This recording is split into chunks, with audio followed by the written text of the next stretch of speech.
Hello दोस्तों, आपसे आग्रह है कहानी को अंत तक ज़रूर सुनें और लाइक अवश्य करें।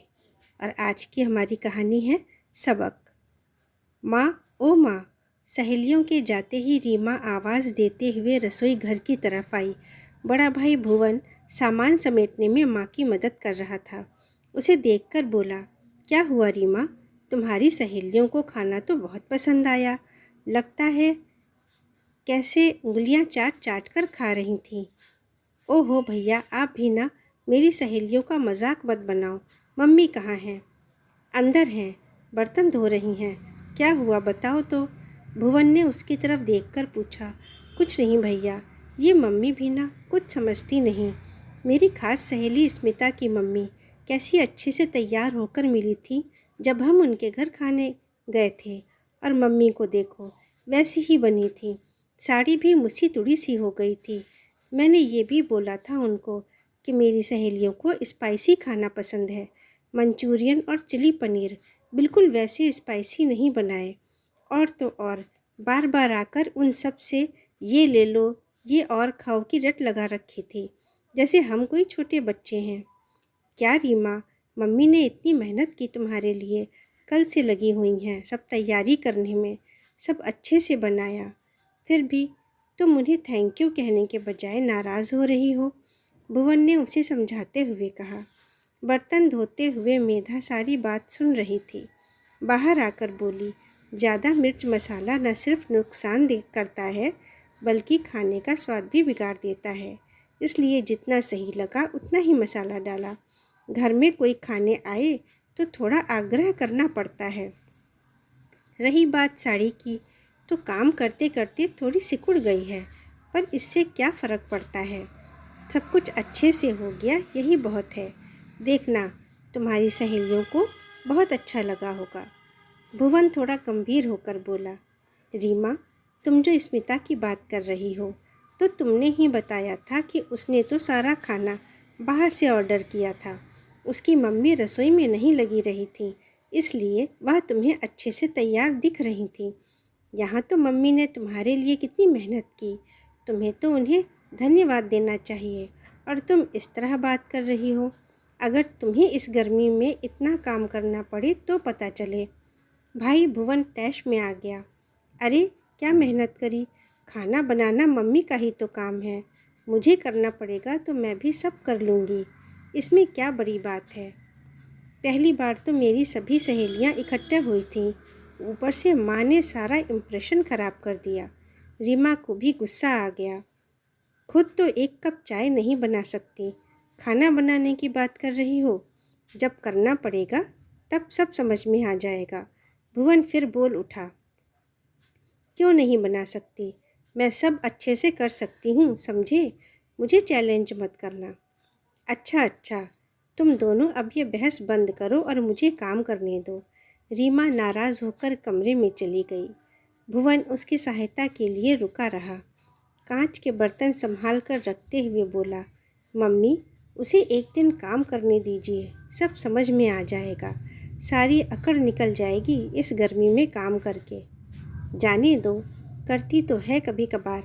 अभी तो उसके बोर्ड के एग्ज़ाम हैं, फिर देखेंगे। उसे क्या टेंशन देना। नहीं मम्मी, टेंशन नहीं, सिर्फ एक दिन की बात है। पसीने छूट जाएंगे इतना सारा काम करते। आपने कितने प्यार से बनाया इतना कुछ उसके लिए, और वह आपको थैंक्सफुल होने के बजाय ऐसी बातें कर रही है। भुवन ने आगे कहा और अपने कमरे में चला गया। मेधा कुछ पल सोचती रही। उसने मुश्किल होते हुए भी बड़े उत्साह से रीमा की फरमाइश का सारा खाना बनाया था। इसीलिए सच तो यह था कि रीमा की बातें उसे भी बुरी लगी थी। रसोई का काम समेटकर कमरे में आई तो लगभग 4 बज रहा था। अभी 1.5 घंटा था उसके पास आराम करने के लिए। नवीन 6 बजे तक आएंगे।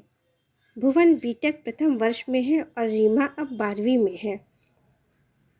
ऐसे तो जीवन अपनी गति से चल रहा है, परंतु आज रीमा के शब्द उसे व्यथित कर रहे थे। न जाने क्यों मन अतीत की ओर भागने लगा। आंख बंद करके लेटी तो सहसा खुद को 14 वर्ष की उम्र में खड़े पाया। 11वीं कक्षा में थी। घर के काम में मन नहीं लगता था। बस एक ही लगन थी, पढ़ाई करने की। बड़ा परिवार था। माँ हाउस वाइफ थी। सारा दिन घर के कामों में फंसी रहती। कई बार उसे आवाज़ देकर सहायता करने के लिए बुलाती, लेकिन वो एक न सुनती। पिता उच्च पद पर अधिकारी थे। उसका भी यही सपना था कि पढ़कर वह भी पिता समान अधिकारी बने। माँ की कद्र नहीं की कभी। अपनी पसंद का नाश्ता, खाना आदेश देकर बनवाया करती। देर रात तक पढ़ती तो जगाकर कॉफ़ी भी बनवा लेती थी। माँ की भावनाएं कोई महत्व नहीं रखती थी उसके लिए, क्योंकि माँ घर में रहती थी और यही उनका काम था। उसे खुश देखने के लिए माँ सब कर देती, पर उसने कभी नहीं जानना चाहा कि माँ किस बात से खुश होगी। माँ का मन, माँ की सामर्थ्य उसने कभी नहीं समझी। पढ़ाई करके उसने भी पिता के समान एक अच्छी नौकरी पाई, लेकिन शादी के बाद उसे अनगिनत कठिनाइयों का सामना करना पड़ा। ना वह घर के काम संभाल पाती, ना पारिवारिक व्यवहार। 2 नंदों और एक देवर की शादी उसके सामने हुई, जिसमें वह अधिक जिम्मेदारी नहीं निभा पाई। ये तो नौकरी करने के कारण ज़्यादा काम करने से बच गई। पति सलील के सहयोग से ही वह यहाँ अकेले की गृहस्थी संभाल पाई थी। बच्चों की परवरिश में सलील ने पूरा साथ दिया। अपनी गृहस्थी में आई तब धीरे धीरे खाना बनाना सीखना पड़ा। फिर समय के साथ बच्चों के पसंद के अनुसार व्यंजन बनाने सीखे। चाहे दक्षिण भारतीय खाना हो या चाइनीज़, किसी तरह बना ही लेती है। शादी से पहले रसोई में काम नहीं किया था, पर अब नौकरी के साथ साथ घर भी संभालना पड़ रहा था। वो तो अब भुवन कॉलेज में आने के बाद उसकी मदद करने लगा था, लेकिन रीमा काम करने से कतराती थी। उसकी सोच मेधा की अपनी सोच की तरह ही थी कि घर के काम और सबकी फरमाइश पूरी करने की जिम्मेदारी सिर्फ माँ की होती है। समय के इस अंतराल में भी मेधा ने कभी अपनी माँ के बारे में सोचा नहीं था, लेकिन आज रीमा के कहे शब्दों ने उसे अपनी माँ की जगह खड़ा कर दिया। क्या वाकई इतिहास अपने को दोहराता है, या जिंदगी उसे सबक सिखा रही है? जैसा उसने अपनी माँ के साथ किया, वैसा ही रीमा उसके साथ कर रही है। आज कुछ क्षणों में ही उसे अपनी माँ की मेहनत और सामर्थ्य का एहसास हो गया था, और अपने व्यवहार का क्षोभ भी। उसे याद आया कि शादी के बाद खाना बनाने में उसे कितनी दिक्कतें आती थी। वह तो केवल ऑफिस जाने और लौटकर आराम करने की आदी थी, लेकिन समय के साथ उसे सब सीखना पड़ा। अब रीमा को भी ऐसी ही परिस्थितियों से गुजरना पड़ेगा। नहीं नहीं, उसे अभी ही स्थिति को संभालना होगा। उसकी माँ ने तो उसे कभी सजा नहीं दी, ना ही शिकायत की, लेकिन वो अवश्य ही रीमा को सजा नहीं, एक सबक देगी। भुवन ने ठीक कहा। घर का काम करने वाली माँ की अहमियत रीमा को ज़रूर सिखानी होगी। मम्मी, ओ मम्मी, पापा आ गए। भुवन की आवाज़ सुनकर वह उठ बैठी। विचारों से निकल वर्तमान में आ गई। 6 बजने को है, तुम अभी लेटी हो? क्या हुआ, तबीयत तो ठीक है? सलील ने कमरे के अंदर आते हुए कहा। तबीयत ठीक है, बस थकान सी हो गई है, मेधा ने चादर सही करते हुए कहा। थकान? अरे हाँ, आज तो रीमा की सहेलियाँ आने वाली थीं। कैसा रहा? सब अच्छा रहा, मैं चाय बनाती हूँ, कहकर मेधा रसोई की ओर चली गई। भुवन को बुलाकर कुछ समझाया और चाय बनाने लगी। थोड़ी देर में रीमा भी आ गई। सलील के पूछने पर उसने असंतुष्टता जाहिर करते हुए कहा, क्या पापा, आपने घर में खाना बनवा दिया? इससे तो अच्छा होता मैं बाहर से मंगा लेती। क्यों, खाना ठीक नहीं था? सलील ने पूछा। कहाँ पापा, मम्मी वैसा नहीं बना पाती जैसा मुझे चाहिए था। पता नहीं सहेलियाँ क्या सोचती होंगी, रीमा थोड़ा खींच कर बोली। तभी भुवन ने उसे टोका। ऐसा मत कहो बहन, मम्मी ने इस गर्मी में बड़ी मेहनत से सब बनाया था। तूने जो जो फरमाइश की वो सब मम्मी ने बना दिया। अब और क्या चाहिए? तू भी ना कर पाएगी इस तरह, भुवन ने हंस कर कहा। रीमा तैश में बहस करने लगी। भुवन ने मेधा की तरफ देखकर कहा, अच्छा ठीक है, कल रविवार है, कल का पूरा दिन काम करके दिखा तो मान लूँगा कि तू सब कर सकती है। ठीक है, कर लूँगी, रीमा पलट कर बोली। इस बार मेधा चुप रही और सलील को भी ना बोलने दिया। अगली सुबह रीमा सोकर उठी तो 8 बज चुके थे। वह बिना ब्रश किए रसोई में आई, चाय बनाने लगी। भुवन ने उसे देखते ही तंज कसा। अभी तक तो हम 2 बार चाय पी चुके होते। अब नाश्ता जल्दी बनाना प्लीज़। नाश्ता क्या बनाऊं सोचने में ही रीमा का काफ़ी समय चला गया। सैंडविच सरल है, वही बना लेती हूँ जल्दी से। उसने यूट्यूब पर रेसिपी देखी और आलू उबालने को रख दिए। प्याज काटने में ही उसके पसीने छूट गए। कितनी गर्मी है यहाँ किचन में। सब लोग तो मज़े से कूलर में बैठे हैं। वह खिसियाई। प्याज काटकर उसने आलू छीले। गर्म आलू छीलने में उसकी उंगलियां जल गईं। आलू में सब मसाले मिलाए और सैंडविच सेकने लगी। एक तरफ दूध उबलने को चढ़ा दिया। अंदाज़ा न होने के कारण सैंडविच थोड़े थोड़े जल गए। जल्दबाजी में दूध भी उबलकर गिर गया। वह झुंझला उठी। किसी तरह नाश्ता बनाकर लगाया। जले हुए सैंडविच खाकर भुवन हंसने लगा। बोला, कल माँ के बनाए खाने से खुश नहीं थी, आज खुद जले सैंडविच खिला रही हो।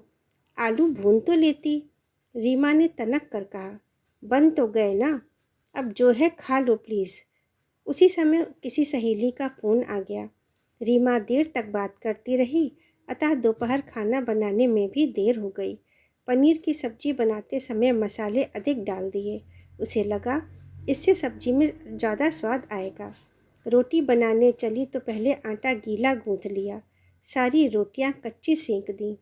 3 बजे खाना लगा पाई, पर इतनी देर में गर्मी से उसकी हालत खराब हो चुकी थी। पहला निवाला खाते ही भुवन थू थू करता वॉश बेसिन की ओर भागा। सलील ने भी मुंह बनाया। रीमा खींच पड़ी। क्या हुआ? ऐसे क्यों रिएक्ट कर रहे हैं आप लोग? मैंने इतनी मेहनत से बनाया है सब। उसने कौर मुंह में रखा।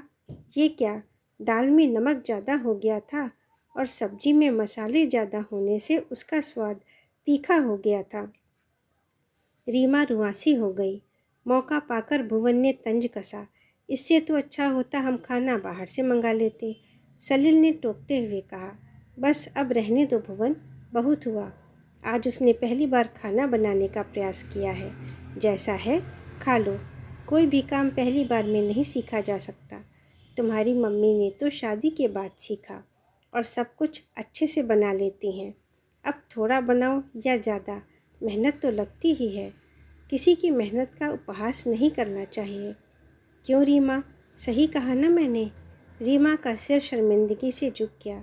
जी पापा, मैं समझ गई आप क्या कहना चाहते हैं। मेधा के पास आकर बोली, सॉरी मम्मी, आप कैसे कर लेती हैं इतना काम, सुबह से रात तक, और ऊपर से हम इतने नखरे दिखाते रहते हैं। अस्त व्यस्त बेहाल रीमा माँ के गले लग रुआसी हो उठी थी। अरे मेरी बहना, तूने एकदम सही कहा। इतना ही करने में तेरी हालत खराब हो गई है। दिन में तारे दिख गए। अभी तो शाम का नाश्ता और डिनर सब बचा है। हमने कभी नहीं सोचा। मम्मी तो रोज़ बिना नखरे दिखाए हमारी फरमाइशें पूरी करती रहती हैं और हम कोई तारीफ़ नहीं करते, थैंक्स तक नहीं कहते। इसीलिए आज तुझे ये मौका दिया गया ताकि तुम मम्मी की मेहनत को समझ सको। कल उन्होंने विशेष रूप से तुम्हारे लिए छुट्टी ली। जितने तुमने व्यंजन कहे सब बनाए, लेकिन तुमने उनका आभार मानने के बजाय उनका दिल ही दुखाया। अब ऐसा मत करना। मैं हॉस्टल में रहता हूँ। जब मन का खाना नहीं मिलता तो मम्मी के हाथ से बने खाने की याद आती है। तुम जब कॉलेज जाओगी तब समझोगी कि मम्मी हमारे लिए क्या क्या करती हैं और क्या क्या सहती हैं। सच में माँ, मुझे माफ़ कर दो। मैं बहुत ख़राब बेटी हूँ, आपको दुख पहुँचाया, लेकिन आप मुझ पर बिल्कुल नाराज़ नहीं हुई। थैंक यू सो मच माँ। अब से मैं भी तुम्हारे साथ सब काम करवाऊँगी। हाँ माँ, मैं भी। भुवन माँ के गले लग गया। मेधा ने दोनों को गले लगा लिया। मैं तुमसे नाराज़ नहीं। तुमने बिना सीखे इतना कर तो लिया। मैं शायद ना कर पाती। आज तुम्हें ही नहीं, मुझे भी एक सबक मिला है। मैंने भी कभी अपनी माँ को नहीं समझा तुम्हारी तरह, कभी उनका आभार नहीं माना, जबकि आज जो कुछ हूँ उन्हीं लोगों की वजह से हूँ। कहते हुए मेधा का गला भर आया।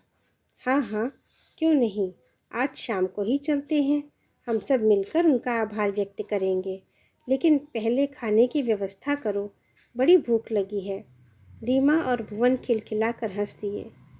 तुम लोगों का यही प्यार मेरी ताकत है, मेरी खुशी है, कह दोनों बच्चों और सलील के अगाध प्यार को अपने आंचल में समेटती मेधा हंसती हुई नम आँखों का पानी पोंछती रसोई की तरफ बढ़ गई थी।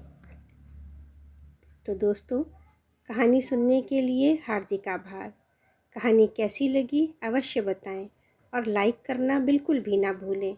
चैनल पर नए हैं तो सब्सक्राइब कर लें। आप सभी का दिल से धन्यवाद।